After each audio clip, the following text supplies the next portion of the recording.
Hey everyone, and welcome back to our channel. Today, we're diving into the incredible life of one of history's most influential figures, Abraham, known as the father of a multitude. His story is a sweeping epic of faith, family, and promises that have shaped the world for thousands of years. So grab a seat, and let's journey back to the ancient world. Our story begins around 4,000 years ago in the bustling city of Ur of the Chaldees, in modern-day Iraq. This is where Abraham, then called Abram, was born into the family of Terah.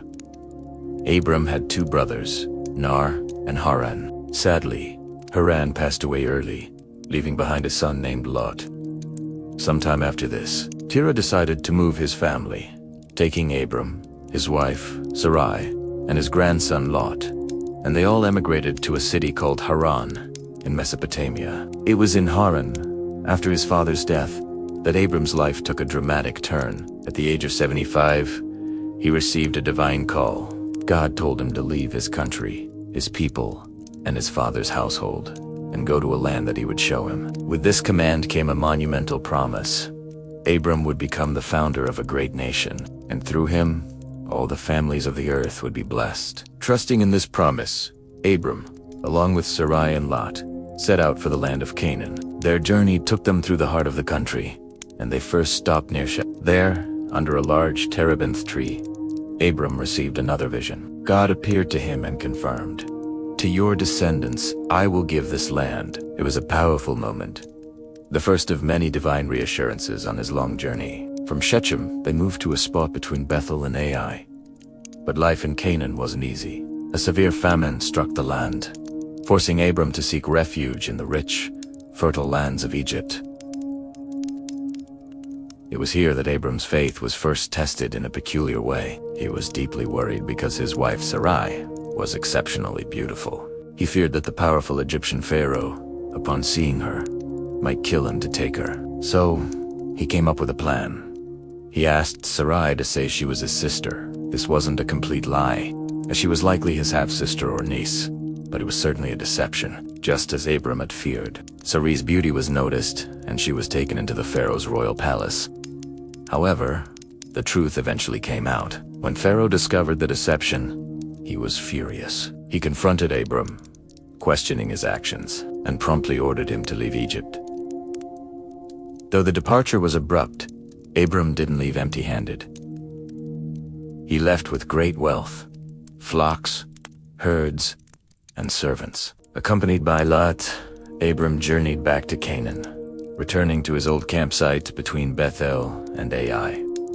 But now, a new problem arose. Both Abram and Lot had become so wealthy, with so many livestock and possessions, that the land couldn't support them both living together. Their shepherds began to quarrel over grazing rights. To keep the peace, Abram made a generous offer to Lot. He said, "Let's not have any quarreling between you and me. Let's part company. If you go to the left, I'll go to the right. If you go to the right, I'll go to the left." Lot looked out and saw the lush, well-watered plain of the Jordan River, near the cities of Sodom and Gomorrah. It looked like a paradise, so he chose that for himself. Abram, in turn, settled in the land of Canaan, pitching his tents near the great trees of Mamre at Hebron. After Lot had gone, God spoke to Abram again, reaffirming his promise. He told him to look in every direction, and declared that all the land he could see would be given to him and his offspring forever, and that his descendants would be as numerous as the dust of the earth. Not long after they separated, disaster struck Lot's new home. A powerful coalition of kings from the east, led by a ruler named Chedorlaomer, swept through the region, conquering the cities of the plain, including Sodom. They plundered the city and took all its inhabitants captive, including Lot, his family, and all his possessions. When a survivor escaped and brought the news to Abram, he didn't hesitate. He immediately mustered a force of 318 trained men from his own household and set off in hot pursuit. He chased the victorious kings all the way north, not far from Damascus. There, he launched a surprise night attack, completely routing them and rescuing everyone. He brought back Lot, all the women and other people, and all the stolen goods. On his triumphant return, Abram was met by two very different kings. First was the king of Sodom, who offered Abram all the recovered goods as a reward.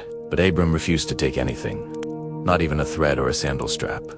So no one could say, "I made Abram rich." The second king was a mysterious and revered figure named Melchizedek, the king of Salem and a priest of God Most High. Melchizedek brought out bread and wine, blessed Abram, and praised God for delivering his enemies into his hand. In response to this blessing, Abram gave Melchizedek a tenth of everything he had recovered. This brief, enigmatic encounter highlights Abram's growing stature and his devotion to God. Following these dramatic events, God once again spoke to Abram in a vision. He reassured him, saying, "Do not be afraid, Abram. I am your shield, your very great reward."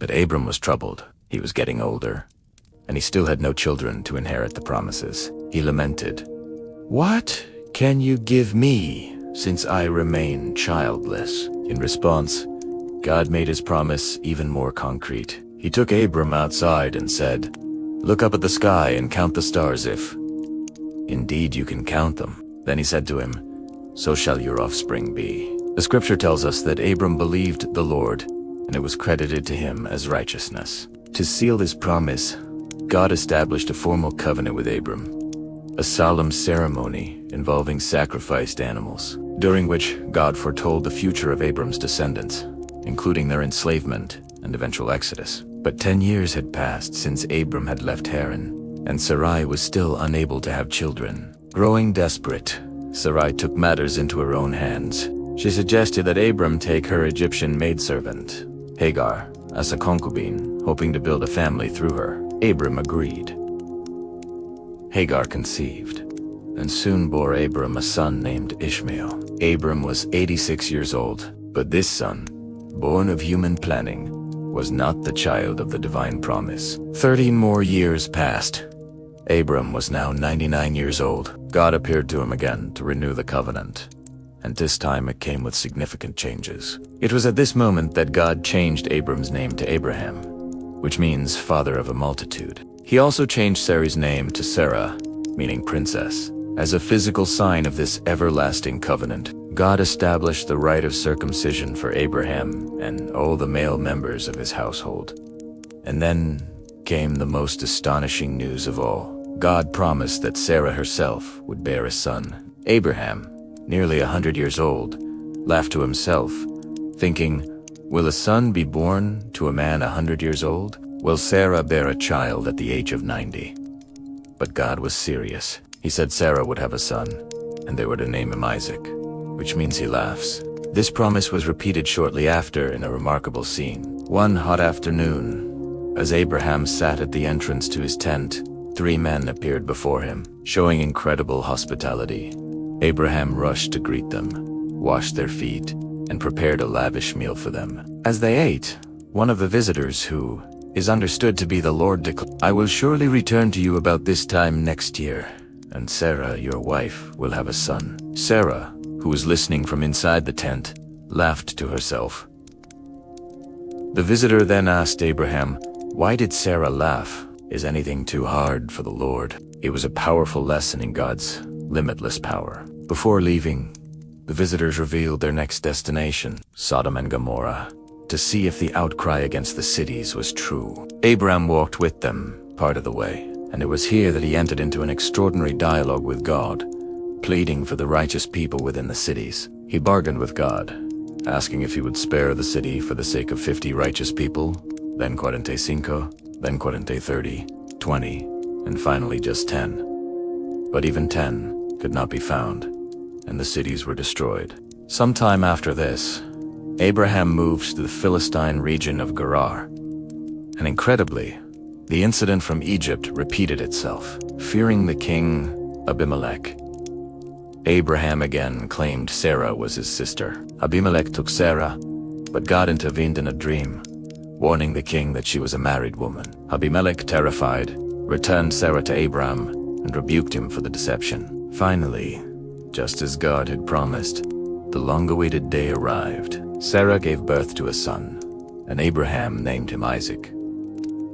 The birth brought immense joy. Sarah declared, "God has brought me laughter, and everyone who hears about this will laugh with me. Abraham held a great feast to celebrate the day Isaac was weaned. However, this joy was soon mixed with conflict. At the feast, Sarah saw Ishmael, Hagar's son, mocking Isaac.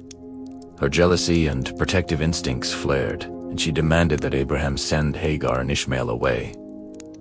This distressed Abraham greatly, as Ishmael was also his son, but God told him to listen to Sarah, assuring him that his true heir would come through Isaac, but that he would also make a nation from Ishmael. So, with a heavy heart, Abraham sent Hagar and her son into the wilderness.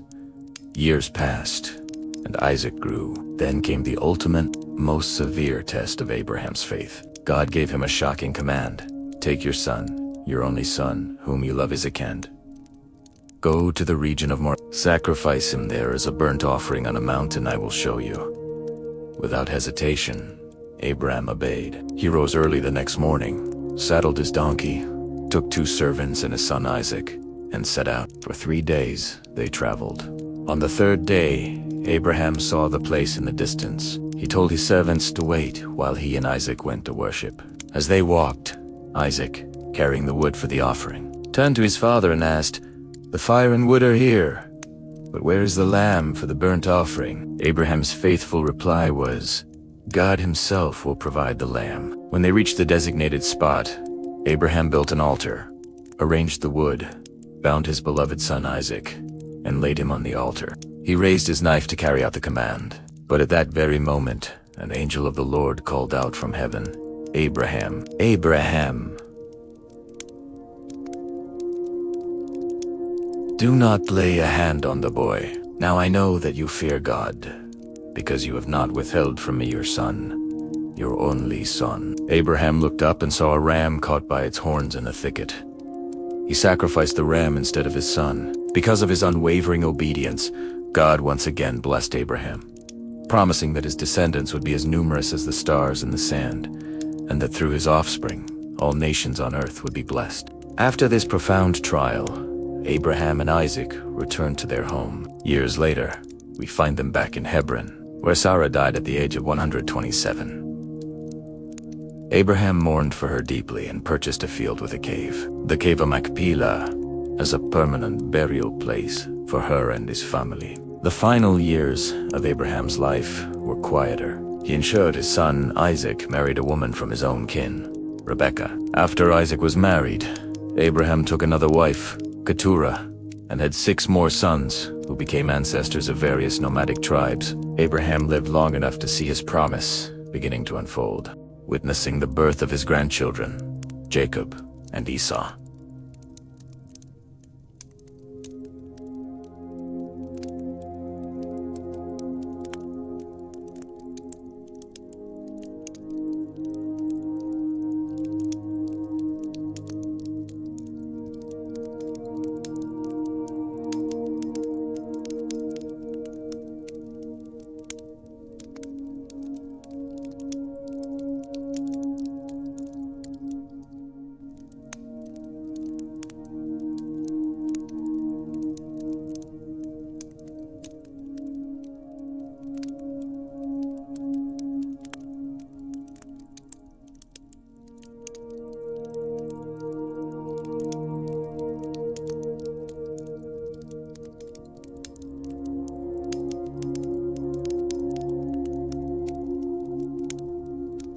At the ripe old age of 175, Abraham passed away. He was buried beside his beloved wife Sarah in the cave of Machpelah by his 2 sons, Isaac and Ishmael, who came together to honor their father. Abraham's life is a testament to the power of faith, obedience, and the incredible journey that begins when one person answers a divine call. From a single man in a distant land to the father of a multitude, his legacy continues to resonate through history. Thank you so much for watching. If you found this story as fascinating as I do, please hit that like button, subscribe for more content, and share your thoughts in the comments below. We'll see you in the next video.